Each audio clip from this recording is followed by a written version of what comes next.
are thrilled to have a very special guest with us today on Jobs Day. A remarkable Jobs Day it is. Dr. Cecilia Rouse, Chair of the Council of Economic Advisors. Because we're running a bit late, she has a very small window, but has agreed to take a few questions and also to come back. And then we will have a briefing as long as we can. And for those of you in the pool, we will keep you updated as well. So with that, I'll turn it over. Good afternoon. So I really appreciate this opportunity to talk about today's job report, as this is a bright spot and a sign of our strong labor market recovery over the past year. The February jobs report is extremely solid. The economy added 678,000 jobs in February, well above market expectations. Revisions to the prior 2 months added over 90,000 more jobs than originally reported, with an average monthly gain of 582,000 over the past 3 months. Other data demonstrate our strong economic rebound. The unemployment rate ticked down to 3.8%, and the labor force participation rate ticked up, reaching a new pandemic high. Since President Biden took office, the economy created 7.4 million jobs. This includes the greatest single year of job growth in American history and the fastest economic growth in almost 40 years. This month's report reflects broad-based growth. For example, the unemployment rate for workers with less than a high school degree is the lowest on record. And employment in all major industries either grew or held steady. Last year, the economy created more manufacturing and trucking jobs than any year since 1994. While the care industry is still behind the overall labor market in terms of its recovery, we saw meaningful increases in nursing and residential care, childcare, and state and local government, which is often schools. Notably, this month also saw the largest over-the-month increase in employment in home health care on record. These are important components in helping those with care responsibilities get back to work. We look at the prime age labor force.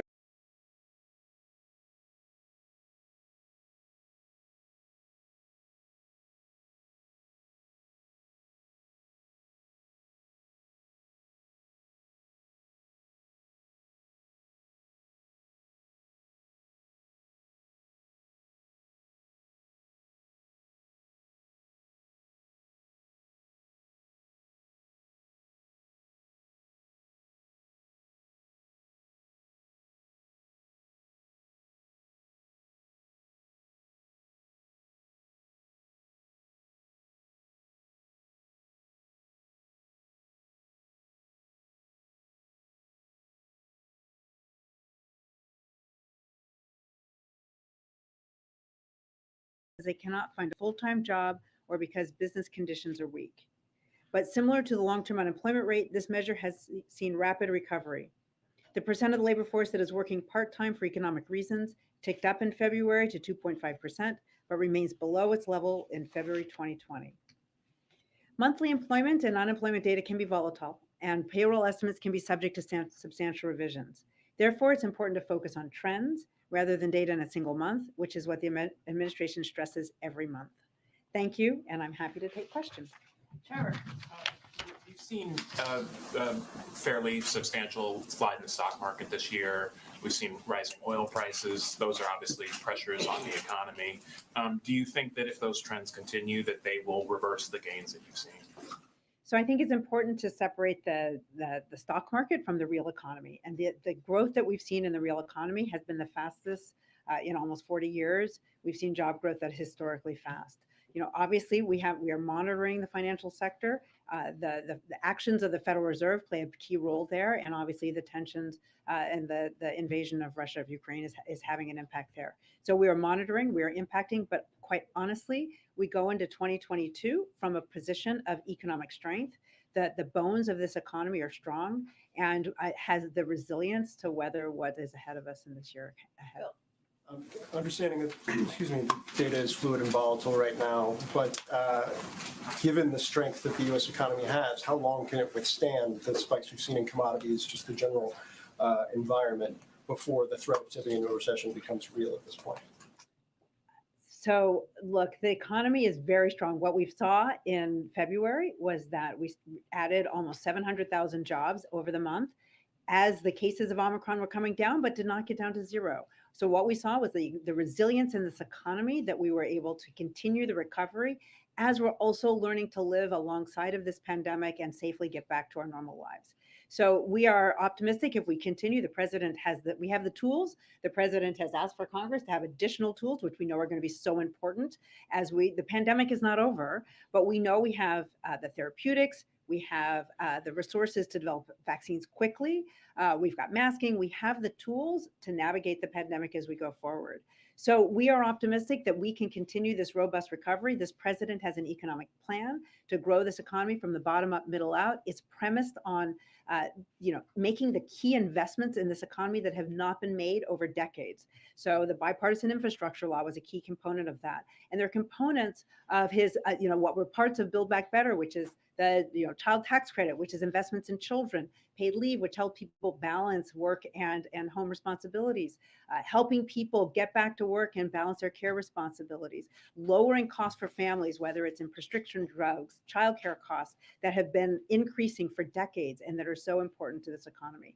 So this president is focused on that kind of economic investments, which are premised on increasing our economic capacity, which is the kind of sustainable economic growth that we're looking to see.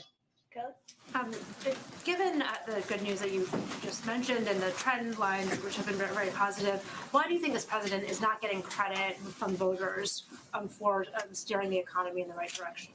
Well, I think that's a really complicated question. We know that the American Rescue Plan was really an insurance policy for this economy. What we know is that there are millions more families. We created, the economy created 7.4 million jobs over the past year during this presidency.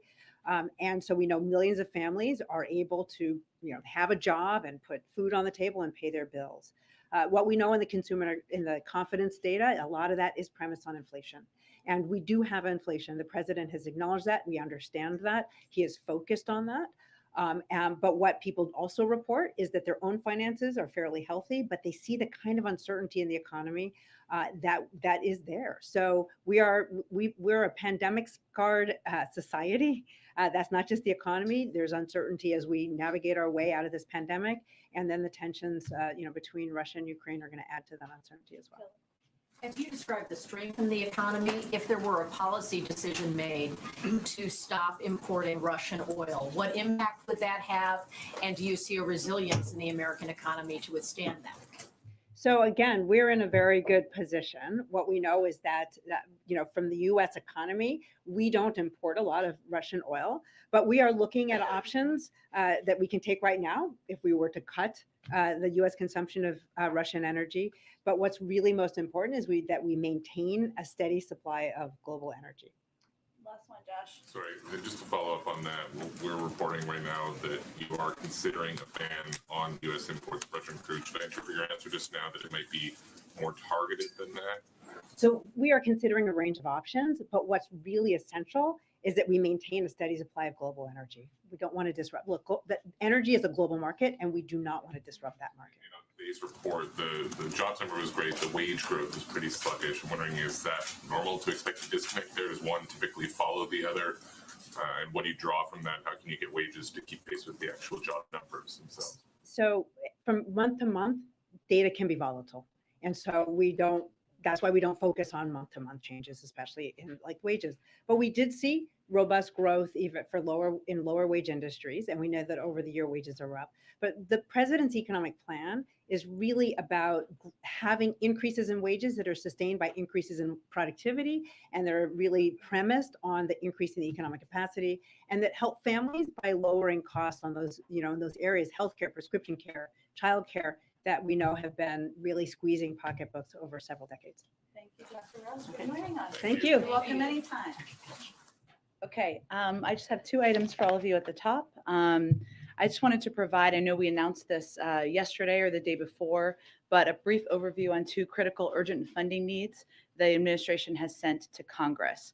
First, to provide assistance to Ukraine. The United States has already provided over $1.4 billion in assistance to Ukraine since 2021. And together with our European allies and partners, we are holding Russia accountable for its unjustified and unprovoked invasion. To continue this important work, we're requesting $10 billion to deliver additional security assistance for Ukraine, to provide life-saving humanitarian assistance for the Ukrainian people, and more support for stronger sanctions enforcement and for U.S. troop deployments to reinforce NATO's eastern flank and deter Russian aggression. This is an urgent priority. I think everybody would agree, Democrats, Republicans, the American people, and it is urgent so that we can continue to deliver on our commitment to support the Ukrainian people. Second, the other part of our request is on COVID-19 response.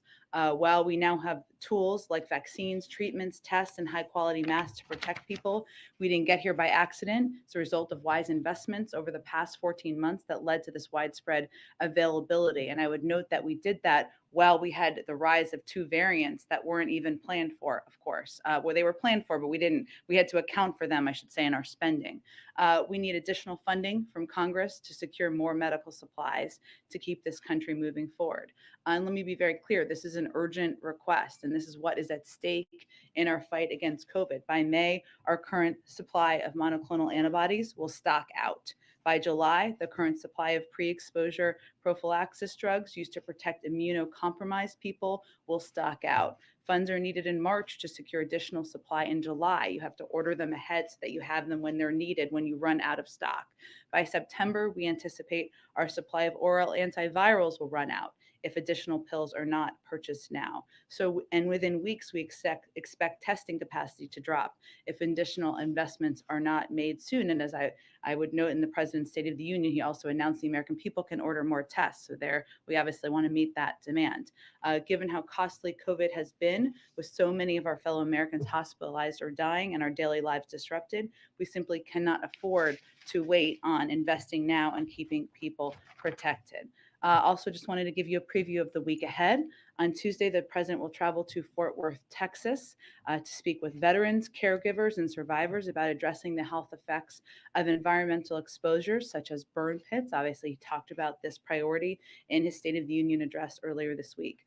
It's part of his unity agenda for the nation. He supports legislation that would expand access to health care and benefits for veterans affected by these exposures during military service, and he was encouraged by the passage of a bipartisan bill in the House just yesterday. Wednesday evening, the President will deliver remarks at the Senate Democratic Caucus retreat. On Thursday, sorry, I'm going to sneeze at some point. On Thursday, just wanted to not scare anyone. The President will welcome the President of Colombia to the White House to celebrate 200 years of positive diplomatic relations and consult on a range of regional and global issues of mutual interest. During their bilat, the leaders plan to reaffirm the bilateral relationship and discuss COVID-19 response, future pandemic preparedness, economic recovery, and regional responses to migration. That evening, he will deliver remarks to the Democratic National Committee members at their winter meeting. And on Friday, he will travel to Philadelphia, where he will deliver remarks at the House Democratic Caucus retreat. I would note that Friday is also when we will be marking the anniversary of the American Rescue Plan. I'm sure you will all be celebrating with us, voluntarily or not. So we look forward to that. With that, Colleen, why don't you kick us off? Thanks, Jen. So President Biden has promised that there's going to be no American boots on the ground. And he's also acknowledging that the war in Ukraine is going to impact pocketbooks. We see, especially with what happened last night with the nuclear facility in Ukraine, no sign of Putin stopping. And in fact, he's telling Macron that he's in this till the end. So I wonder what makes the administration confident that Americans are willing to, pay for the price of Ukrainian liberty, especially if this is going to drag on for long. And then I have a separate question. Sure. Well, to be very clear, and I think you all heard the President convey this in his speech the other night, the reason why we are seeing volatility in the global oil markets, the reason why the price of gas is going up is not because of steps the President has taken. They are because President Putin is invading Ukraine, and that is creating a great deal of instability in the global marketplace. So what we are trying to do and what the President is focused on doing is taking every step we can to mitigate the impact of that. Obviously, he announced the release of more oil from the Strategic Petroleum Reserve, did that in a coordinated way. We have a range of options on the table we are considering. But where we are at in this moment is certainly we are taking steps to stand up for democracy versus autocracy, stand up to the actions of a brutal dictator. But it is because of his actions that we are in this circumstance. One other question on the Supreme Court reinstating the death penalty for Boston bomber. Yeah. I wondered, I know there's a moratorium, on the death penalty the DOJ has put in place, but are there any other actions planned or any other steps taken to keep the president's pledge to end the death penalty? Well, the president certainly supports the attorney general's decision to issue a moratorium on federal executions while it conducts a comprehensive review of the practice. And that practice and process is ongoing. And the president has expressed before that he has deep concerns about whether capital punishment is consistent with the values that are fundamental to our sense of justice and fairness. Obviously, I can't. This is a case that the Department of Justice could certainly speak to, but I would just say that President expressed horror at the events of the Boston Marathon bombing at the time. He believes that Tsarnaev should be punished for responsibility in the murder of 3 innocent people at the marathon, for wounding dozens of others, and for his role in killing 2 police officers who were attempting to bring him and his brother to justice. And he knows the deep pain that his crime caused. As the president said at the 1-year commemoration of the bombing, quote, "I know that no memorial, no words, no act can fully provide the solace that your heart still yearn to acquire." He has made clear, as I noted, his grave concerns about capital punishment as implemented, but he respects the process and the ongoing review that is being led by the Department of Justice and the Attorney General. Go ahead. Thank you. Overnight, we saw the Russians attack this nuclear power plant last night.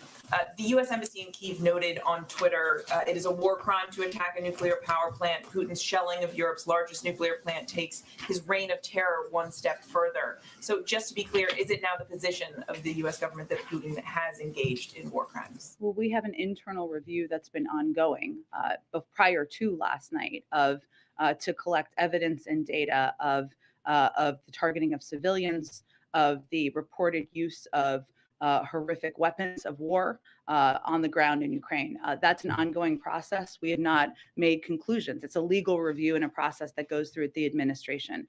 What I will say is that the intentional targeting of civilians or civilian objects would be considered a war crime, even as we are assessing that. Regardless of the legality, this action was the height of irresponsibility. The Kremlin must cease operations around nuclear infrastructure, and we have, of course, remaining concerns. I would note that just on the in the developments that have happened overnight as it relates to the nuclear power plant, I mean, obviously the Russian government's actions were extremely reckless and dangerous. They could have posed a profound threat to the safety of civilians in the region and beyond. We do applaud the ability of the Ukrainian operators to keep all 6 reactors in safe conditions while under attack, and to report as they were able to the nuclear regulator, which certainly was helpful. As you know, last night, the president not only spoke with President Zelensky, he also spoke last night to the head of the National Nuclear Security Administration for an update on the situation at the plant. So that is a piece of positive news for the moment. But we remain concerned, of course, about the fact that they have clearly taken control of the plants, or it appears so. The Russian military has. The best step for nuclear safety would be for Russia to immediately withdraw its forces around the facility. And on the Hill, we've now seen this really sort of broad range of bipartisan support behind this legislation to ban Russian oil imports. The speaker has said she's all for banning Russian oil. I guess first, just what is your stance on the Senate bill, and is this something that the president would sign? Well, I think as we talked about a little bit yesterday, how the president has been approaching any of the steps we've taken as it relates to Russia and the actions of Russia and holding President Putin accountable is to take every step to the maximum impact that will impact President Putin, the Russian economy. I mean, the stock market has been closed now for the longest time in history. Russia is in a full-blown financial crisis. According to JP Morgan analysts, there will be a collapse in the Russian GDP. So clearly those actions are working. We want to have one of his principles from the beginning has been to do that in a unified way, in a coordinated way, because we are stronger if we are together as we work with the Europeans. The third principle, or another principle, I'm not sure what number I'm on right now, has been to, while we're maximizing the impact, to minimize it on the American people, on the global markets, and certainly we are mindful as we look at all of these options of making sure we're not having that impact. So we want to maintain, as Dr. Rouse said, a steady global supply of energy with whatever actions we take. So is that a no, he would not sign this legislation? Again, we remain in contact and discussion with members of Congress. We are looking at options we could take right now to cut U.S. consumption of Russian energy, but we are very focused on minimizing the impact to families. If you reduce supply in the global marketplace, you are going to raise gas prices. You're going to raise the price of oil, and that is something the president is very mindful of and focused on. Go ahead. CC alluded to something several officials have, and you kind of just did too, that there is a review of options that would allow you to cut consumption but maintain market stability and supply. Can you outline any of those options in detail that are under review right now? Well, there are both international and domestic options. I'm not going to get into too much detail because our focus is on discussing what's possible, what will have the maximum impact, and not putting any of them at risk.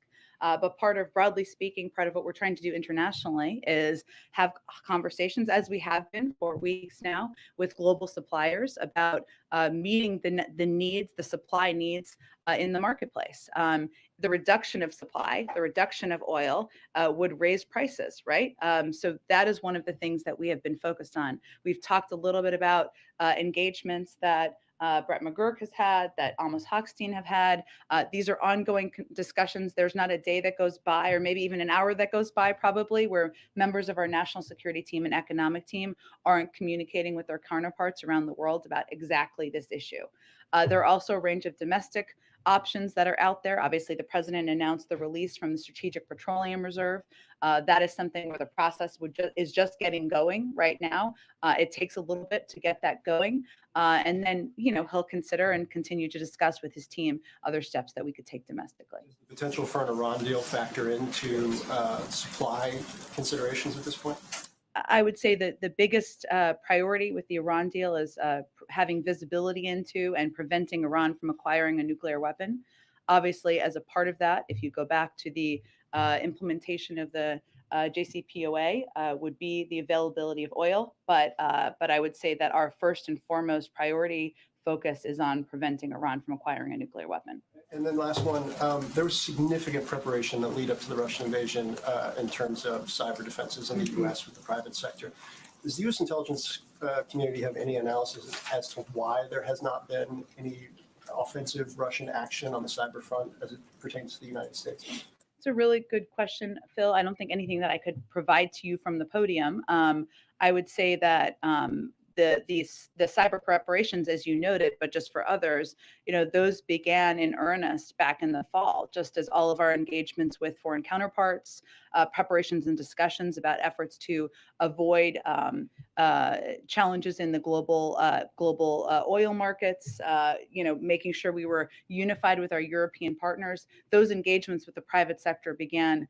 They continued back in the fall, but as it relates to this potential threat, they escalated, they increased back in the fall. But in terms of why not yet, I can't speak to that, but we are certainly prepared if that does happen.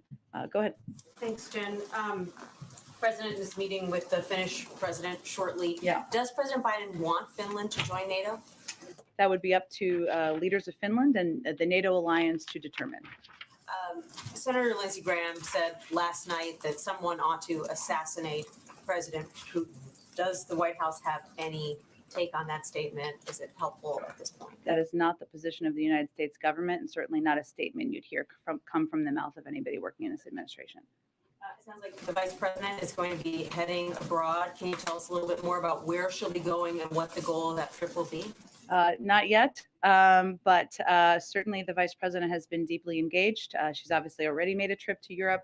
I expect there'll be more soon, but I don't have anything to report out to you at this particular moment. And then finally, yesterday, you said the U.S. doesn't have a strategic interest in reducing the global supply of energy, but now it sounds like the White House actually is considering cutting off Russian oil imports. What changed? Is it just this drumbeat coming from both sides of the aisle on Capitol Hill that's getting really, really loud? I wouldn't say our position has changed in any way since yesterday.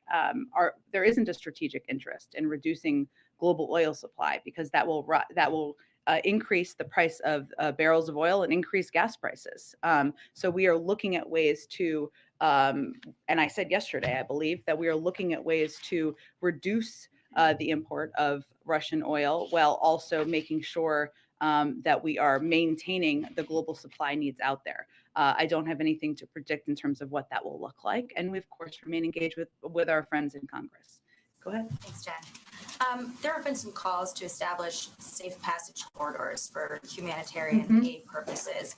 Is that something that the U.S. is at all working on? And then how would it be enforced? Because in 2014, the Russians killed a whole bunch of Ukrainians who were trying to flee in a similar fashion. Well, we are in close contact with Ukrainian leadership to support their efforts. And you're absolutely right. Humanitarian corridors are absolutely critical to help evacuate civilians, provide urgently needed humanitarian aid such as food, water, medical supplies to ensure civilians can travel safely. We've seen and continue to see devastating attacks on cities and infrastructure, including schools, hospitals, and houses that are catastrophic at the hands of the Russian military. So what we need to see is sincerity about the implementation of humanitarian access, work to establish that quickly. In terms of the implementation of that, I don't think I have any more details to convey here, but I think obviously saying you're going to do humanitarian corridors or conveying an openness to that, as to your point, is very different from allowing food, water, medical supplies, and civilians to move. And certainly there would need to be an implementation component, and they would need to take the implementation of it seriously. Is that something that then the U.S. is going to discuss with NATO about potentially getting involved in doing? I just don't have more details on the implementation for you to outline from here, but certainly, the establishment and of humanitarian corridors, the implementation of it, the Russian leadership taking that effort seriously would be something we would welcome. And then following up on Phil's question about the cyber attacks. Obviously, it didn't happen leading up to the invasion, but do we have, as the U.S., a capability of knowing whether or not they tried to do something like that? We have a range of capabilities. I'm not going to get into them from here. And then what happens if you talked about the legal review is happening for the war crime element earlier? What happens next if the review finds that Putin did commit war crimes? Then what happens? Well, there's a range of means. I would say first, well, we have our own internal review going on, and if we as we continue that, we will provide any information to both the International Criminal Court, the UN, other entities that are investigating from an international standpoint.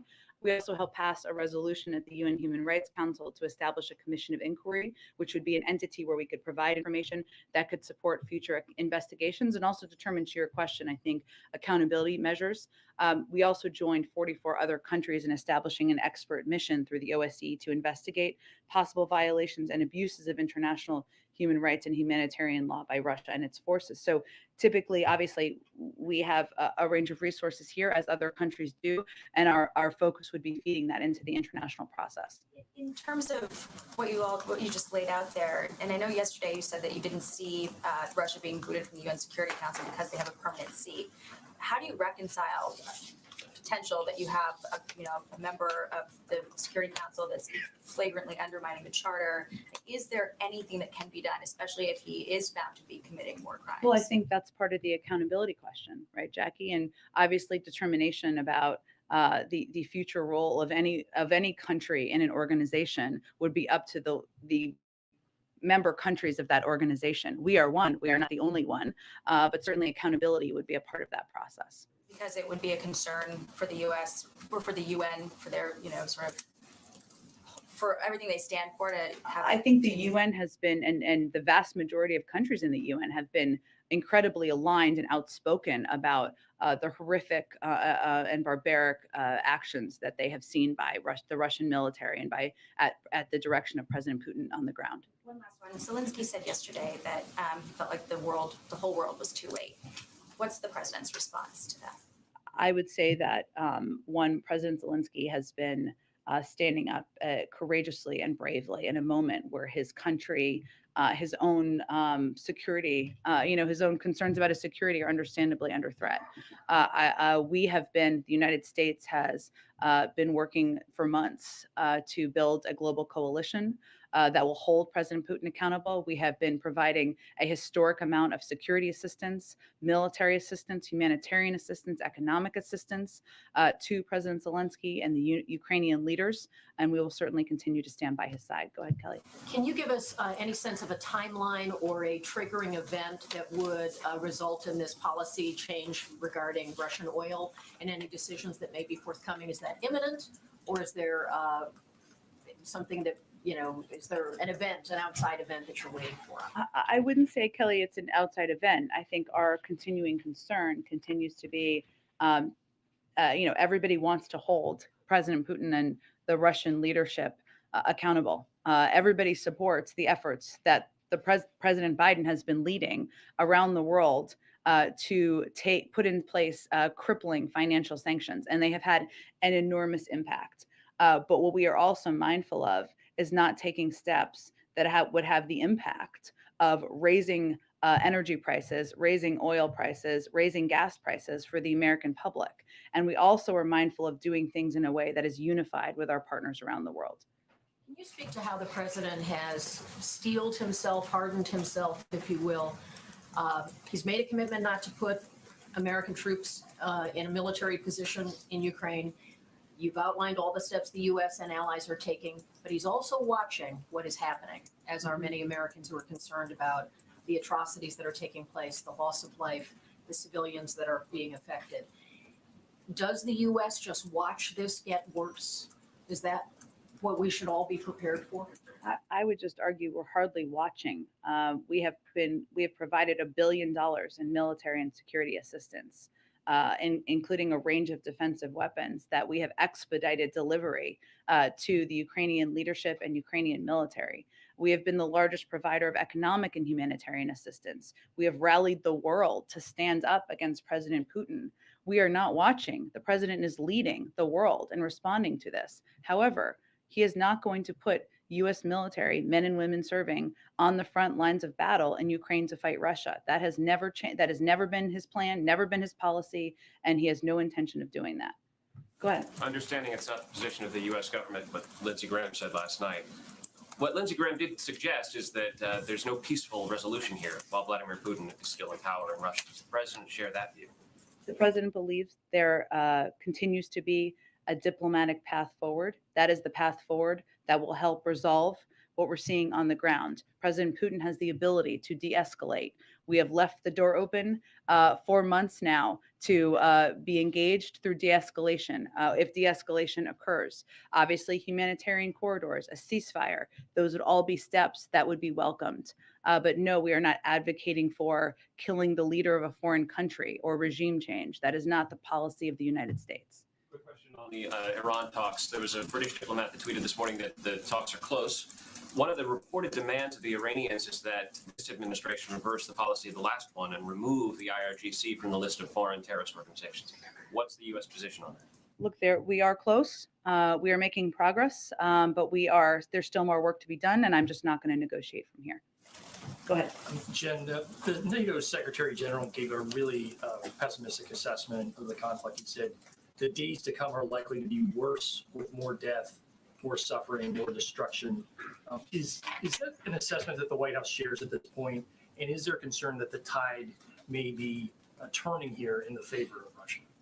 Well, I don't know that the tide has ever turned against them, in the sense that we've seen the Ukrainian military and Ukrainian leadership act incredibly courageously, bravely, stand up and hold off, I think, to the surprise of the world, the Russian military longer than many would have assessed possible. But the ambitions of President Putin have never changed, right? The efforts of the Russian military to charge towards Kyiv have never changed. So we are continuing, and our assessment has not changed on what their intentions are. And just Zelensky said, he reiterated his interest in talking to Putin. He said he needs to talk to Putin. The world needs to talk to Putin. There is no other way to stop the war.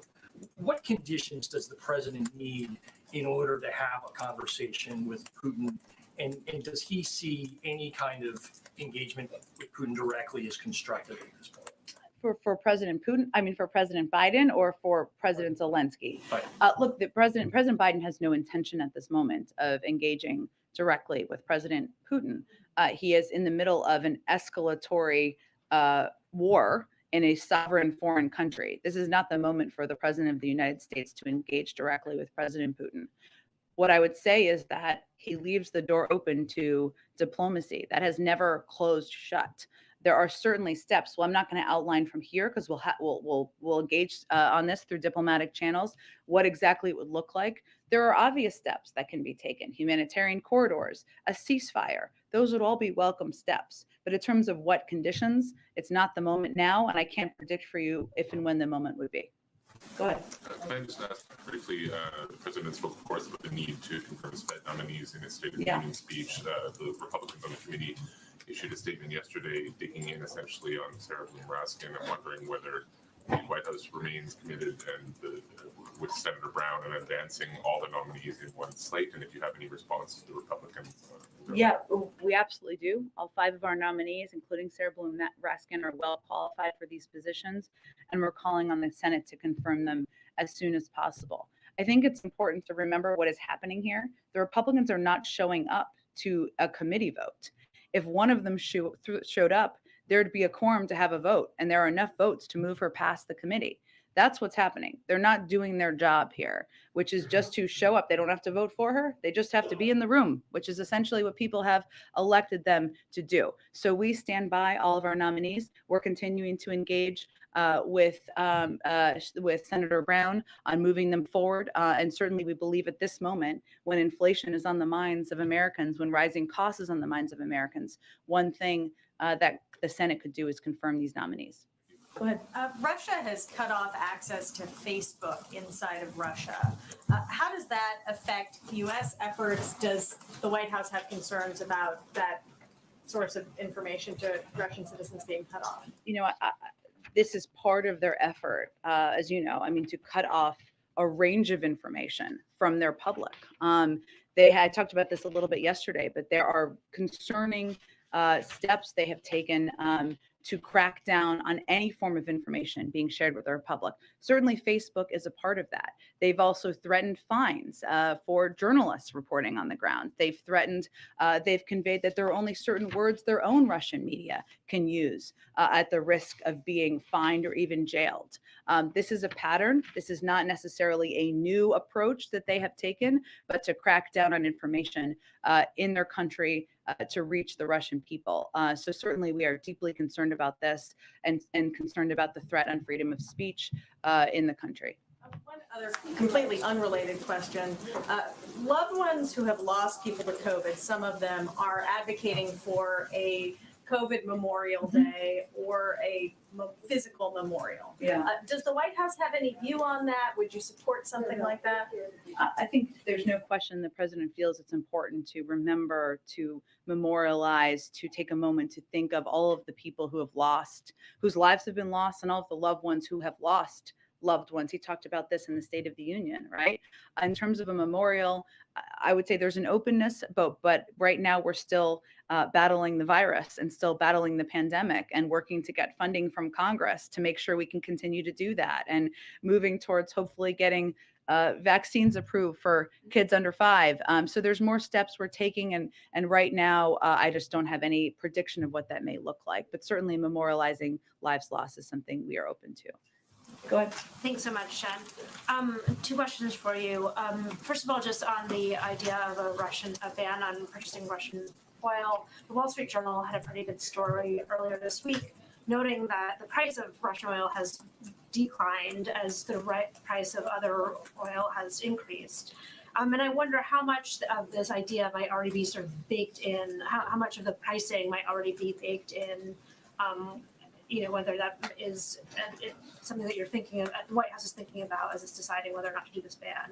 You mean how much of it is baked into the Russian economy in terms of having an impact? How much of it's baked into the rise in oil that, given that Russian oil prices are going down and people are, it's not being purchased out of the concern that, there's some uncertainty about delivery and there's some uncertainty about, whether there could be larger scale bans, that the consuming prices are all going up anyway. So you're not really losing that much by banning Russian oil because nobody's really buying it. Well, I think what most experts on the global oil markets would say, though, is that reducing global oil supply would have an impact on the price of barrels of oil and ultimately gas prices. So that is our concern.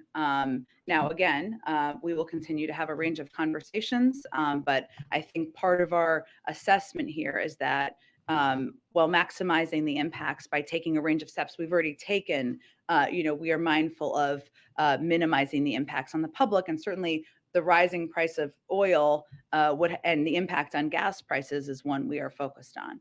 And just quickly, there's a Washington Post event earlier today where John Bolton said that Trump, quote, may well have withdrawn from NATO in a second term, and that Putin was, quote, waiting for that. And I'm wondering if you had any comment on that. Well, I think that's, I saw those comments. Another reason why the American people are grateful, the majority of the American people, that President Biden has not taken a page out of his predecessor's playbook as it relates to global engagement and global leadership, because certainly we could be in a different place. I mean, there's no question that the strength and unity of NATO has been a powerful force in this moment. And it may take longer time to have the hopeful impact, but that is the strengthening of NATO. We think is unquestionably good for our security here in the United States and for global security. Go ahead, Trevor. Jen, you said earlier in the briefing that you'd be providing information to the International Criminal Court about any war crimes being committed by Vladimir Putin. It's long been the position of this administration that the ICC should not get involved in countries where they don't have jurisdiction. You've made that argument about the U.S. You've made that argument about Israel. Do you have a different position when it comes to Russia, and if so, why? I think my point is that we would provide any information through our own process that became available to all of the international entities that are looking into and exploring this exact question. So there's no change in your overall view that they shouldn't. Well, we're take not a action? member of the ICC, right? Neither is Russia. They are exploring this. There are other entities. I mentioned that we were a part of moving forward a commission through the UN, which is certainly another entity that is looking into this and exploring this question. Okay, and then on Finland, can you confirm that Finland is asking for the United States support in becoming a major non-member ally to NATO? And would you support that? Would you oppose it? Where are you guys on that? It's a mouthful of a title, isn't it? I know you got it out there though. Look, I think the president is meeting with his counterpart shortly this afternoon. I will let them speak to what their aspirations are. And again, it would be up to NATO, the NATO alliance, to make any determinations about next steps. And just more broadly, just on kind of security guarantees to Finland, I mean, they're kind of in a similar position to Ukraine, right? They're thinking about what kind of military alliances they want to have with the West. And as they're having that conversation and that thought process, Russia invaded one. So does Finland need some kind of similar security guarantees? Do they need more security guarantees than Ukraine got? And what is the U.S. willing to provide? Well, without getting ahead of the meeting, I expect they will discuss, of course, the strong history of the U.S.-Finland's defense relationship, which is complemented by Finland's close relationship with NATO. Finland's current status as an enhanced opportunity partner for the alliance helps ensure strong defense and close security ties in the Baltic Sea region. But again, this is a continuing conversation. I'm sure that their defense and security and our close ties will be a part of it, but we'll let them have the meeting and then we will have more to say, I'm sure, after it concludes. Go ahead, David. Just following on the Finland thing briefly before I get to my question, I think the phrase is a major non-NATO ally, and that is something the U.S. can designate by itself without having to go to NATO. As you suggested, Pakistan, for example, is a major non-NATO ally. Is that something that we are considering in Finland's case? I think we're going to let the meeting take place, and then we will have more to say after the meeting concludes. Okay. On your answer before on Iran, has the president reviewed the current draft agreement? I understand there are some issues, including some with the IAEA, that are going to get addressed tomorrow when the chief of the IAEA is in Tehran. But has he reviewed and approved the agreement as it now stands? He has been regularly briefed on the status of the negotiations, but I'm not going to get into more specifics beyond that. His belief that any of this has to go to Congress, you've gotten that letter from 30 odd members of Congress. We are aware of the letter. I don't have anything to convey on that either. Let's see where this lands. Obviously, there's more work to be done, pivotal pieces at the very end. So I don't have anything to convey officially on that at this And the point. very last is just a follow-up on Phil's question. So on the question of why it is that we have not seen more cyber activity by the Russians at this point, do you believe it has to do more with the defenses, as you described, in other words, passive deterrence that wouldn't be able to affect us, or do you think it has to do with something that was happening inside Russia, decisions that they made about when to go use these weapons? It's not a place I can get into from here, David. I would say, though, we continue to be prepared. We continue to be prepared for retaliatory action, whether it is cyber or other means. And it's something we've been preparing for several months. Go ahead. Thanks, Jen. A couple of questions. President Zelensky said yesterday that if the West is unwilling to put in place a no-fly zone, it should at least provide Ukraine with warplanes so it can defend itself. Is that something that the U.S. is considering? We have provided a range of security and military assistance, including defensive assistance. We've recently provided helicopters that I think my defense colleagues confirmed earlier today or yesterday. But I don't have anything in addition to predict on that front. A different topic. Ron Klain was on a podcast yesterday, and he suggested that the president was considering further extending the student loan moratorium, which expires in May. What can you tell us about that? When can we expect a decision? And is he looking at another 90-day extension? Certainly understand your question. That is obviously something we will continue to assess and review as we get closer to May. Typically, there's a period of time where you need to make a decision, or you at least need to convey to the lenders what they should prepare for. But I don't have anything to predict at this point in time. Go ahead, Karen. Thanks, Jen. Since the mask rules here have changed, It's like hearing your voice on the answering machine. Go ahead. since the mask rules at the White House have changed this week, has there been any change to the testing protocols for the president? How regularly is he getting tested for COVID? There have not been changes to the testing protocol that I'm aware of. I would note that for all of us, we are still tested. If you see the president, you're tested that day. If you're not going to see the president, everybody is on a different version of a testing protocol. Been tested since Tuesday night State of the Union? Let me check and we will get the answer back out to all of you after the briefing. Go ahead. Ukraine asked for foreign reinforcements. What's the White House position on volunteer international fighters who want to go to Ukraine? Would you encourage Americans go there to fight, or would you rather warn, because they are not protected by Geneva Convention, and maybe also it would play in the hand of Putin's narrative of... Well, our guidance continues to be that American citizens should not travel to Ukraine for any reason. So that's where it stands. Go ahead. Thank you so much. A very factual question first. Could you maybe give us the exact number of how many Russian people and entities have been sanctioned by the United States, and how it compares to the European Union, where altogether 680 people and 53 entities have been subjected to... I'm sure we can get you that. I don't have it at my fingertips, but let us get that to you after the briefing. Another one on oil imports again. Sorry about that. Do I understand it right that the United States really won't take that decision unless the Europeans take a similar decision, because Europeans rely way more heavily on Russian gas? And is that this idea that making that decision from here would somehow, not work well with allies? Well, we have from the beginning taken steps in coordination with our allies and partners in Europe. And that continues to be the first principle for the president. And obviously, as we're making any decisions in this space, that would apply.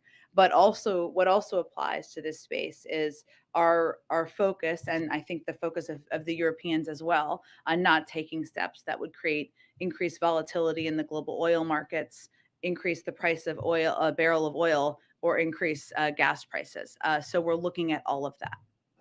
Go ahead. Oh, good. Okay, guys, it's gotta be the last one. Go ahead. Quickly then, so would the president then welcome Iranian oil coming into the United States in order to increase that supply? Again, there's not a in Iran, there's not a deal at this point in time. While we're close, we're not there. So if and when we get to that point, we can speak to that question. One more. So yesterday you said, less oil supply. You said it again today. It raises prices, and you said so I asked the American Petroleum Institute about those 9,000 leases that you've been talking about. The president and CEO of that group says that a lot of policies that have been put in place by this administration, including a ban on new development of federal lands and federal waters, is really hindering American energy development during a critical time. Also, he says the royalty fees increasing on drilling discourages investment. So are there any plans to reverse any of these policies to encourage investment? I think he may have avoided your question. I mean, because the fact is that onshore alone, as of the start of this year, the industry had more than 9,000 unused approved permits to drill in the United States.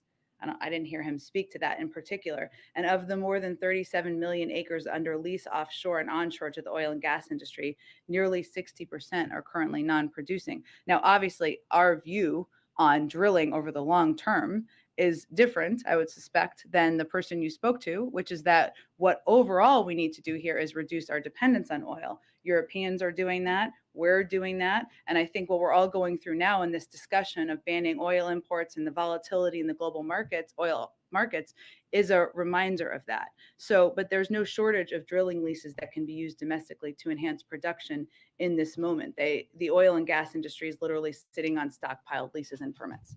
Thanks, everyone. Okay. I'm sorry. I think everybody has to wrap and go to the next engagement here. But see you all on Monday or later today. Thank you.